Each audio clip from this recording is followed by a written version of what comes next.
The co-founders of Fusion GPS, that research company behind the Trump dossier, have written an audacious New York Times op-ed claiming that conservatives are spinning conspiracy theories about them and their beneficent company. They demanded Congress release transcripts of testimony by their firm's members. Well, I couldn't agree more. Maybe then we'll find out why Fusion GPS has refused to answer key questions or have its leaders testify publicly. But why stop there? Tonight, I'm calling on the Trump administration to declassify all documents and all testimony concerning the Hillary Clinton email investigation, the Russia probe, and the role played by Fusion GPS. And the people, my friends, have a right to know. They have a right to transparency from their government. Unless national security matters are involved, with everything that's on the line here, with all of the doubting about this investigation and the concerns, let's shed daylight on this whole sordid mess. And then we'll see who's really colluding with whom. For more insight, let's turn to a pair of reporters who have been all over these stories. I'm so happy they're both here. They're among my favorite reporters. John Solomon of The Hill and Wall Street Journal's Kim Strassel. Great to see both of you. John, we got some breaking news tonight from Devin Nunes. Tell us. House Intelligence Committee, after a surprise meeting, Chris Wray, Rod Rosenstein went up to the Hill, met with Paul Ryan. Deputy FBI Director, and Deputy Attorney General. They both showed up at the Hill. They had a meeting with Paul Ryan. A couple hours later, surprise, surprise, they're finally going to get the access to the documents they've been seeking since August about Fusion GPS. Nunes made the announcement about a half hour ago. And everyone's very optimistic. For the first time, we're going to see some of these documents and learn a little bit more about what really went on with the dossier. Now, Kim Strassel, do you think there's it's amazing what the threat of a contempt of Congress action will do to some of these government officials? Is that behind this newfound desire to show documents that they've been holding back for many, many, many months? Paul Ryan gets a lot of credit here. I think we just wish he'd have done it sooner, because obviously this is what it took. These guys have been giving Devin Nunes and the Intelligence Committee a runaround since August. When the subpoenas first went out, they had all kinds of excuses, all of them bogus. My favorite one was that somehow they couldn't talk because of an Inspector General investigation, as if that would ever trump Congress. But what it took was the Speaker essentially saying, look, if you don't hand these over, you will be brought up on contempt charges. And nobody wants that. And it was the final kick they needed, apparently. And let's hope they actually comply this time and stop with the games. And, John, I also want to get into this Fusion GPS deal in the New York Times today. Again, people have to understand that they are the ones who got their hands on this Russian dossier. Right. It's been discredited. Looks like it could have been used to go after those FISA warrants. That's right. They're moaning and whining that basically they're being put upon.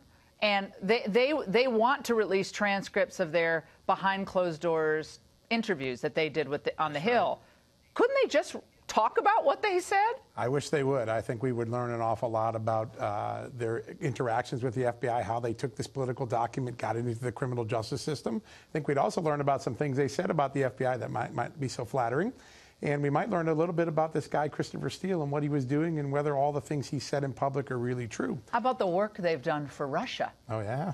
They've done a lot of work over the years for Russia, including on the Magnitsky Act that sanctions. Right. The very people who were meeting with Don Jr. at the Trump Tower, they had a connection to those people. There's an awful lot of things that we need to have a lot more transparency about. Kim Strassel, that Russian lawyer who ended up meeting at Trump Tower, and we heard Steve Bannon's comments about that in that new Michael Wolff book. We saw that excerpt earlier, called it treasonous and unpatriotic.